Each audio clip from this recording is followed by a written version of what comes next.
चलो, तो last lecture में हम लोगों ने एक्सटर्नल रेस्पिरेशन पे बात की थी। हमने देखा था कि ये प्रोसेस के कारण जो लंग्स का एक्सपांशन हो रहा है, जिसके कारण एल्वियोलाई में नेगेटिव प्रेशर बनता है और गैसेस की एंट्री होती है। और ये जो गैसेस है, इन गैसेस को किस तरीके, कौन से फैक्टर्स है जिन पे गैसेस डिपेंड करती है। तो हमने एक एल्वियोलर गैस इक्वेशंस भी देखा था, जिसमें हमने PaO2 PaCO2 किन फैक्टर पे डिपेंड करता है, इस पे बात की थी। आज हम बात करेंगे एक्चुअली ये जो एक्सटर्नल रेस्पिरेशन है, ये होता किस लिए था, ताकि ब्लड वेंटिलेट हो सके, यानी ब्लड के साथ O2 CO2 एक्सचेंज हो सके। अल्टीमेटली काम तो टिश्यूज को ही है ना। तो अब हम इंटरनल रेस्पिरेशन की कैसे ये गैसेस O2 या CO2 आपके सर्कुलेशन में कैरी की जाती है, ये समझने की कोशिश करते हैं। तो सबसे पहले तो आपका ये समझो टिश्यू लेवल पे बात कर रहा हूं मैं। और टिश्यू लेवल पे जब मैं बात कर रहा हूं, तो जो ब्लड को लेके आने वाली होती है वो होती है आर्टरीज। कहाँ से लेके आती है? हार्ट से लेके आती है ना। तो समझो these are arteries which are bringing blood from heart. This is heart, है ना। Which side of the heart?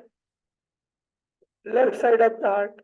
And से these are the veins which are carrying it away. These are the veins which are carrying it away from tissue to which side of the heart. Heart को एक ही colour से दिखा देते हैं ना। Which side of the heart? Right of the heart. बराबर है। और अल्टीमेटली फिर राइट साइड से ही आपके इसके थ्रू, पल्मोनरी आर्टरी के थ्रू किसके पास जाने वाला है? ये लंग्स के पास जाने वाला है ना। और पल्मोनरी वेन के थ्रू अगेन लेफ्ट हार्ट के पास जाने वाला है। Correct. The only colour I shone here which is looking to be deep, so will change it now. थोड़ा डिम लग रहा है ये आपकी आर्टरी को रेड की जगह। चलो, तो ये आपका डबल सर्कुलेशन कहलाता है ना। पहला ये जो हार्ट टू लंग वाला सर्कुलेशन है, इसे क्या कहते हैं? Heart to lungs pulmonary circulation कहते हैं।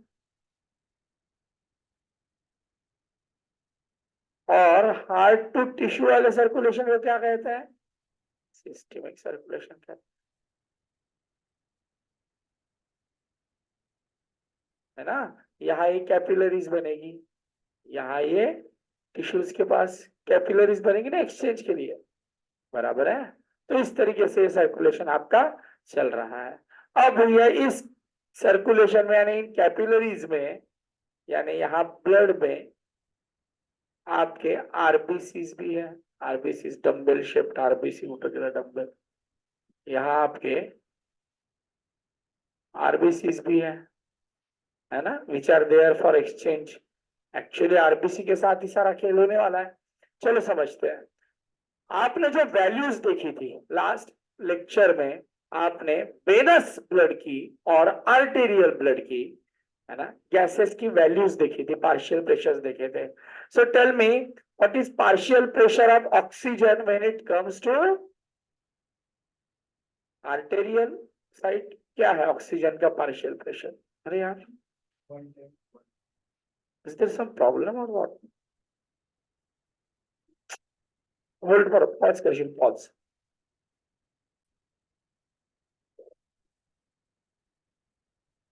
चलो, there was some technical interruption, तो हम लोग कंटिन्यू कर रहे हैं।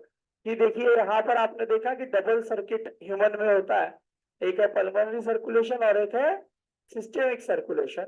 तो this is what your left side of the heart, left side of the heart, whereas this is what your right side of the heart, है ना। तो जो भी ऑक्सीजनेटेड ब्लड है वो आपके टिश्यू तक आएगा with the help of arteries. और ये आर्टरीज में ऑक्सीजन का प्रेशर क्या है? मैं आर्टरीज में ऑक्सीजन के प्रेशर की अगर बात करूं, तो it is PO2 partial pressure of oxygen. Arteries में क्या है? बोलो। 110 यानी अराउंड 100 होता है कि नहीं? चलो 110 mm ऑफ Hg लिख देता हूं, अभी जो हमने सीखा है around 100। And what is partial pressure of CO2 when it comes to arterial blood? 35 to 40 mm of Hg। बराबर है। Now let's come to this side। अच्छा, ये 110 mm of Hg is contained in, मतलब देखो अगर इसी प्रेशर को कितने ml ब्लड में, ml में कितने ml ब्लड में, मतलब this much oxygen is present in how much blood, तो अगर मैं वो बोलूं तो कितने ml ब्लड में है, तो ये आता है हार्डली 20 ml ब्लड में, कितने 20 ml ब्लड में, and this much CO2 is present in 52 ml, कितना 52 ml ऑफ ब्लड, इसे ml में इसलिए लिख रहा हूं क्योंकि अब एक्सचेंज होने वाला है, वो एक्सचेंज आपको समझना पड़ेगा। तो 20 ml of oxygen contain how much pressure, 110 around 100, whereas 15 ml of blood, sorry 52 ml will be present, or you can say 52 ml उसे प्रेशर को ही आपने ml में कन्वर्ट किया, ऐसा कुछ है, 52 ml प्रेशर पकड़ सकते हो उसको, क्योंकि प्रेशर को ऐसे तो mmHg में करते हैं, बट वॉल्यूम में भी कन्वर्शन किया जा सकता है, तो वॉल्यूम में कन्वर्शन में लिखा हुआ है this much pressure containing ml, ऐसा बोल सकते हो या तो आप 52 ml, ठीक है। सो दिस इज से 52 ml of CO2, this is से 20 ml ऑफ O2, ऐसा बोल सकते हो, क्योंकि उतने ही प्रेशर वाली गैस उसमें रहेगी। जब मैं इस साइड आ रहा हूँ टिश्यू के, यहाँ पे कौन सा ब्लड हो गया, ये वेनस, तो वेनस ब्लड में वैल्यूज बोलो, टी वेट कितना रहेगा वेनस ब्लड में, 40 mm of Hg, and this 40 mm of Hg is in say 15 ml, कितना ml 15 ml, whereas PCO2 कितना रहेगा 47, which is in what 48, which is in 48 ml. Now I am writing it in ml. So say differences in ml as well as in pressure, ये समझना है आपको। तो one side that is arterial side में PO2 का pressure है around 100 mm of Hg, है ना, which is contained in say 20 ml of blood, whereas pressure of PCO2 is 35 to 40 mm of Hg, which is contained in 52 ml of blood. When I am coming to venous side, that is what in 15 ml of blood there is what 40 mm of Hg pressure, and 48 ml of blood will have 47 mm Hg of pressure of CO2। ये ml में plus pressures में difference आपको समझ में आने हैं। अब जब भी सर्कुलेशन होता है हर मिनट, अब मैं मिनट एक साइकिल की बात नहीं कर रहा हूँ, बाद में हम एक साइकिल पे आएंगे, ये तो एक साइकिल में आने वाले बदलाव रहने वाले हैं। हर मिनट आपका आर्टेरियल सर्कुलेशन टिश्यू को 250 ml O2 दे रहा है, कितना 250 ml O2 दे रहा है, हर मिनट दे रहा है, whereas CO2 निकल रहा है 200 ml, कितना CO2 200 ml निकल रहा है, टिश्यू से जो इवॉल्व होगा ना वो CO2 रहेगा 200 ml, है ना। अगर आप इसका रेशो निकालो, किसका respiratory exchange ratio, CO2 evolve bye O2 consumed पर मिनट, कितना आ रहा है देखो, कितना आएगा 200 बाय CO2 इवॉल्व 200 बाय, हाँ कितना आएगा 0.8, which is your what respiratory exchange ratio. कल हमने देखा था ना ये रिलेशन फिक्स रहने वाला है ना O2 CO2। अब कोई बताएगा ये जाते समय O2 जो जा रहा है 50 से ज्यादा है, समझ लो 250 ml में O2 250 ml जा ही रहा है, लेकिन CO2 में जो O2 निकल रहा है वो रिलेटिवली कम निकल रहा है ना, क्योंकि CO2 खुद ही 200 ml जा रहा है, तो रिलेटिवली O2 जब निकल रहा है CO2 के फॉर्म में, तो कार्बन के साथ O2 ही निकल रहा है ना, वो तो कम निकल रहा है, तो बाकी का O2 कहाँ गया होगा, काय में यूटिलाइज मेटाबॉलिज्म में, in the form of metabolism होता है, मतलब क्या बनता है CO2 के साथ और कौन बनता है, हाँ बोलो वाटर, अरे ऑक्सीडेशन रिएक्शनशिप है ना, वही तो चीजें बनती है किसी भी ऑर्गेनिक मटेरियल के कंबस्टन से, CO2 और वाटर ही बनता है, और वो मेटाबॉलिक वाटर होता है। यहाँ जो टिश्यू लेवल पे वाटर बनेगा उस वाटर में भी तो ऑक्सीजन लग रहा है ना, वो ऑक्सीजन ये है जो हम सांसों से लेते हैं, उसी ऑक्सीजन का यूटिलाइजेशन हो रहा है आपका इंट्रासेलुलर वाटर बनाने के लिए, पानी बनाने के लिए, समझ रहे हो। इसलिए एक्सेस ऑफ जो ऑक्सीजन यहाँ दिख रहा है वो वाटर के बनाने में यूज हो जा रहा है यहाँ पर। चलो ना,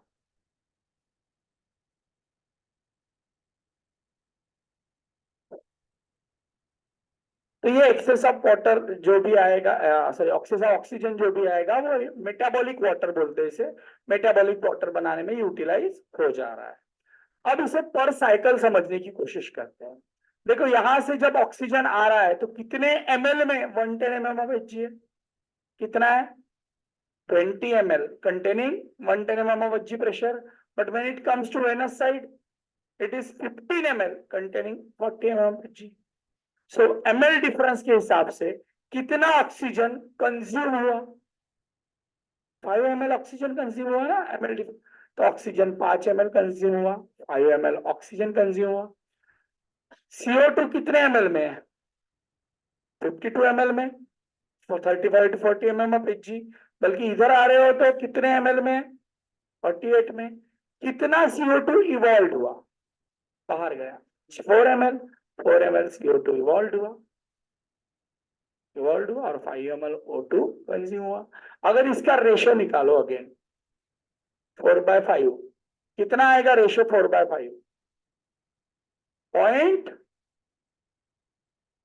दूसरा गणित सांगणार 0.8, मतलब कि अगेन आरिया रेस्पिरेटरी एक्सचेंज रेशो एक साइकिल में भी ये रिलेशन बना के रख रहा है और हर मिनट भी ये रिलेशन फिक्स रह रहा है, जिसे मैं क्या कहता हूँ, रेस्पिरेटरी एक्सचेंज रेशो कहता हूं। समझ रहे हो,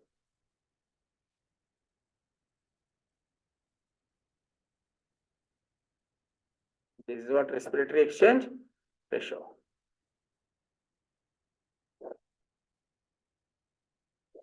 तो भैया इस तरीके से ये जो आरबीसीज थे जो ऑक्सीजन लेके आए थे, लेके कौन आए थे, आरबीसीज, उन्होंने जैसे एक साइकिल की बात कर रहे हो तो 5 ml ऑक्सीजन दिया और टिश्यूज से अब ये लोग क्या ले लेंगे, 4 ml CO2 ले लेंगे, है ना। एक साइकिल में 5 ml ऑक्सीजन देंगे और 4 ml CO2 ले लेंगे।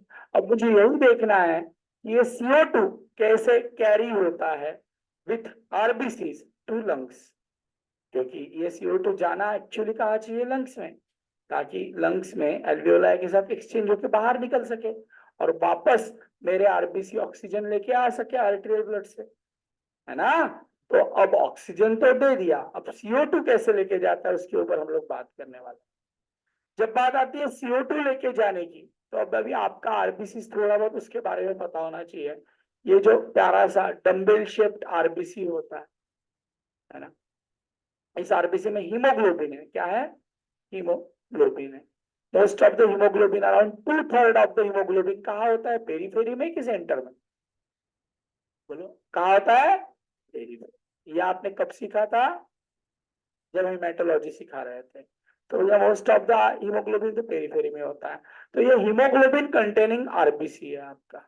अब भैया हीमोग्लोबिन के स्ट्रक्चर पे भी शॉर्ट हमारी बात हुई थी, कितने सब यूनिट से एक हीमोग्लोबिन बना होता है, 4 सब यूनिट से हीमोग्लोबिन बना होता है।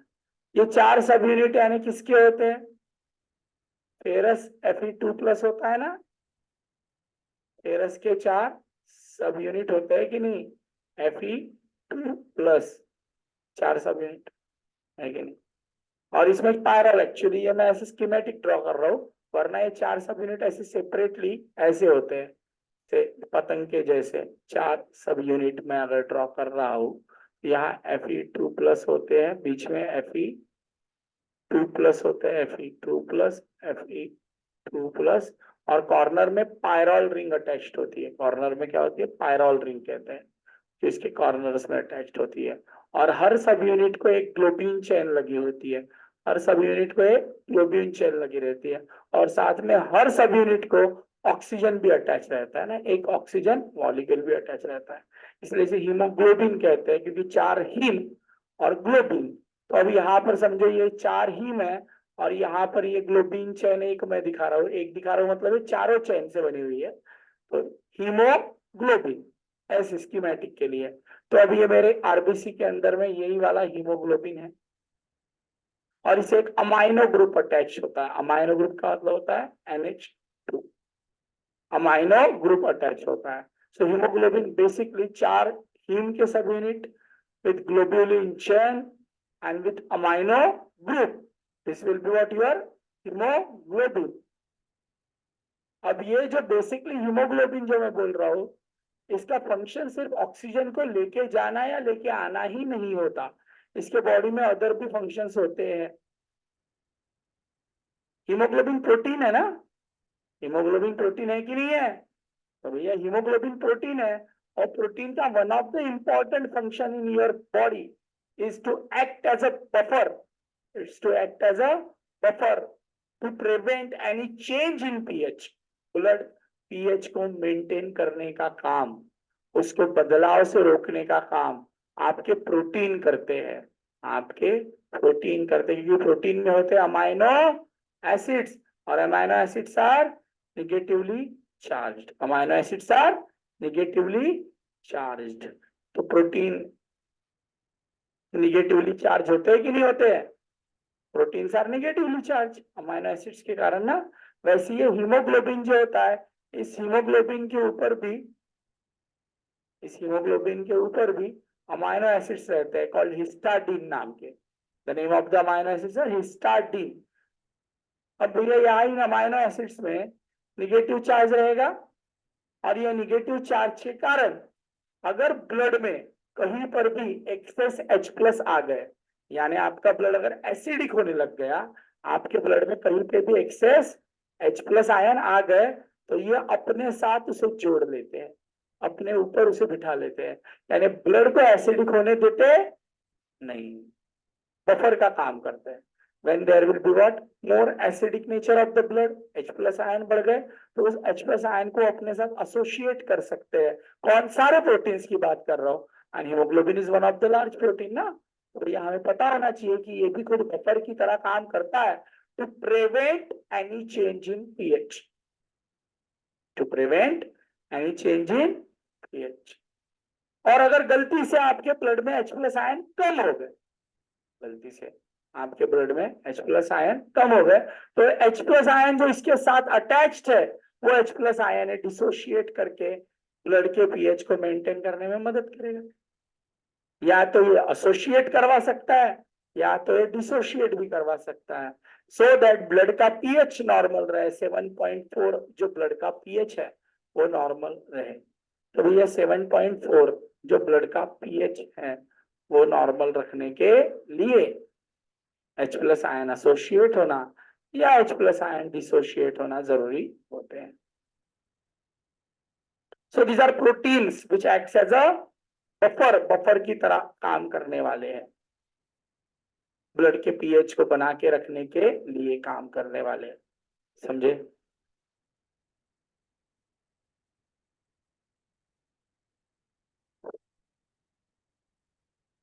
तो अब बात आती है कि चलो ये प्रोटीन्स है, बफर की तरह काम करते हैं, ब्लड के पीएच को बना के रखते हैं, इनका यहाँ क्या रोल आने वाला है, कहाँ? हीमोग्लोबिन के अंदर। तो इसी से संबंधित कुछ रोल रहने वाला है। बिकॉज जैसे CO2 आएगा, कहाँ से आ रहा है CO2? जैसे CO2 की एंट्री होगी, ये CO2 कहाँ से आया? मेटाबॉलिज्म से आया। अभी हमने देखा ना, समझो ये 4 ml ऑफ CO2 है ना, यानी 100%। 4 ml है, अभी मैं 100% में बात करता हूँ। 4 ml आ रहा है मतलब 100% CO2 आ। और ये जो 100% CO2 आ रहा है, इसमें का 5 ml कितना? 5 ml out of this 100% CO2, 5 ml CO2, sorry 5%, मैं 5 ml बोल रहा हूँ, 5% CO2 जो रहेगा वो डिसोशिएट, डिसॉल्व हो जाता है in plasma even before entry into RBC. It gets dissociated into plasma, है ना, प्लाज्मा में डिसॉल्व हो जाता है बिफोर एंट्री इनटू आरबीसी। बचा हुआ 95% अब अंदर एंट्री करेगा, बचा हुआ। अब इस हीमोग्लोबिन को थोड़ा छोटा करेंगे ताकि आपको जगह मिल पाए, और इस आरबीसी को थोड़ा बड़ा कर देते हैं। We'll just make this RBT as big as possible, and now we'll make this hemoglobin as small as possible. Just its place for your understanding. तो यह CO2 कितना परसेंट अंदर आया अभी? ये टोटल में से 100 में से 90% CO2 के अंदर एंट्री होगी। Out of this 90% CO2 entering inside, 5% will go to your amino group. Which group? Amino group. इस अमाइनो ग्रुप को जाके अटैच हो जाएगा, यानी जो यहाँ हाइड्रोजन दिख रहा है ना, उस पर अटैच हो जाएगा, जिससे इस हाइड्रोजन का कन्वर्शन इस यहाँ पे ये अटैच होने के कारण या कार्बोक्सिल यानी COOH बन गया ना। CO2 जाके वहां अटैच हुआ ना, पहले H था, अब बन गया COOH, और अब ये हीमोग्लोबिन कहलाता है कार्बा अमाइनो हीमोग्लोबिन। कार्बा, क्योंकि कार्बोक्सिल ग्रुप है ना, अमाइनो हीमोग्लोबिन, बराबर। अब बचा हुआ 95, कितना चला गया? सॉरी 95 था, यहाँ 90 नहीं था, 95 में से 5 गया ना, ये देखो यहाँ 95 है, 5 गया था ना 100 में से, 95 में से 5 गया, अब कितना है? 90% CO2 है ना बचा हुआ, 90% CO2। अब ये बचे हुए 90% CO2 के साथ क्या क्या होता है वो मुझे समझना है। ये जो बचा हुआ 90% CO2 है, ये मेटाबॉलिक वाटर के साथ कंबाइन हो जाएगा, यानी आपके इंट्रासेलुलर वाटर के साथ कंबाइन हो जाएगा। सेल के अंदर भी वाटर है, उससे ये कंबाइन हो जाएगा। And there is one wonderful enzyme which you know already, क्योंकि आपने फार्मैक में ये पढ़ा हुआ है। हाँ, कौन सा? कार्बोनिक अनहाइड्रेज नाम का एंजाइम यहाँ सेल के अंदर वो काम करेगा। और ये कार्बोनिक अनहाइड्रेज नाम का एंजाइम है ना, मैं यहाँ स्टार से दिखाता हूँ। This star is nothing but your carbonic anhydrase. So carbonic anhydrase नाम का एंजाइम CO2 और वाटर को कंबाइन करवा के क्या करने वाला है? बोलो क्या होगा इसका? H2CO3 यानी विच एसिड? कार्बोनिक एसिड ना, H2CO3 में कन्वर्ट कर देगा ना, CO2 plus water H2CO3।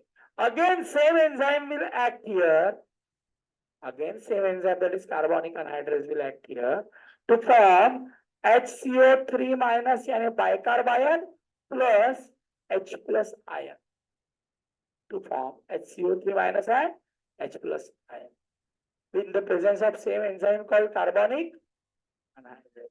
In the presence of same enzyme called carbonic anhydrase.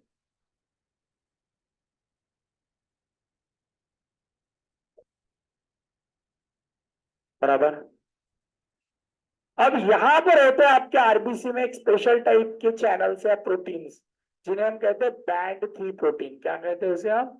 Band 3 protein कहते हैं। They are special type of proteins, they are channel. और ये HCO3 माइनस जो बने हुए हैं इस रिएक्शन में, मेटाबॉलिक रिएक्शन में, ये HCO3 माइनस इसके थ्रू बाहर चले जाएंगे। बाहर यानी कहाँ चले जाएंगे? प्लाज्मा में चले जाएंगे with the help of band 3 protein कहते हैं उसे, बाहर चले।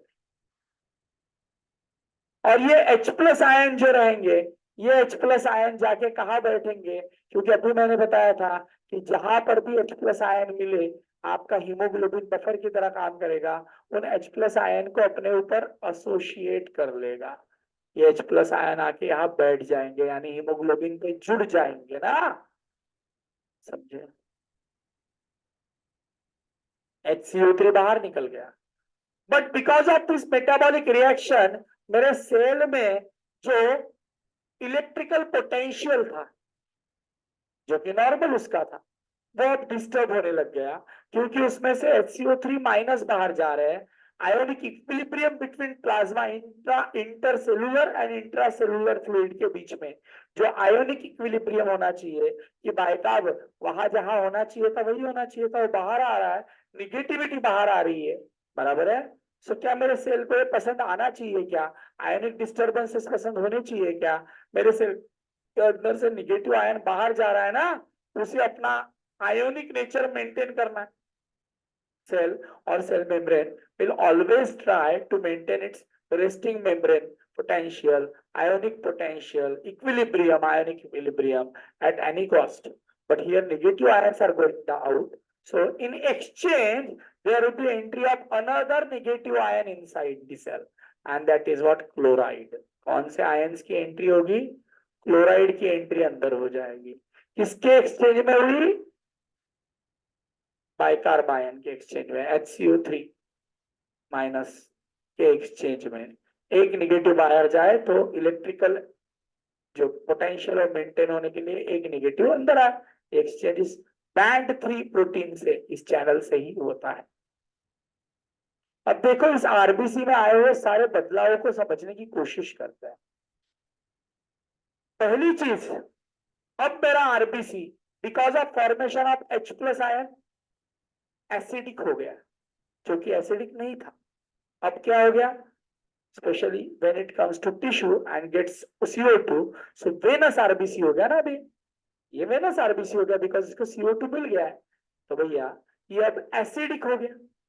दूसरी चीज इसके साथ जो हुई वो ये हुई कि भैया क्लोराइड अंदर आए, और क्लोराइड जब अंदर आएंगे तो उनके साथ कौन आएंगे?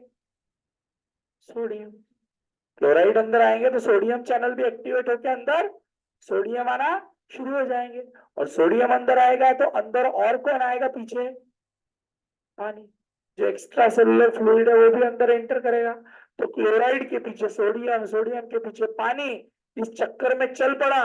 और क्लोराइड आए थे इन एक्सचेंज ऑफ बाइकार, लेकिन अब ये पानी अंदर चल पड़ा, मतलब मेरे आरबीसीज आर्टेरियल साइज पे जो उनका वॉल्यूम था, बराबर है, उससे अब ज्यादा हो जाएगा. ये सोलन हो जाएंगे.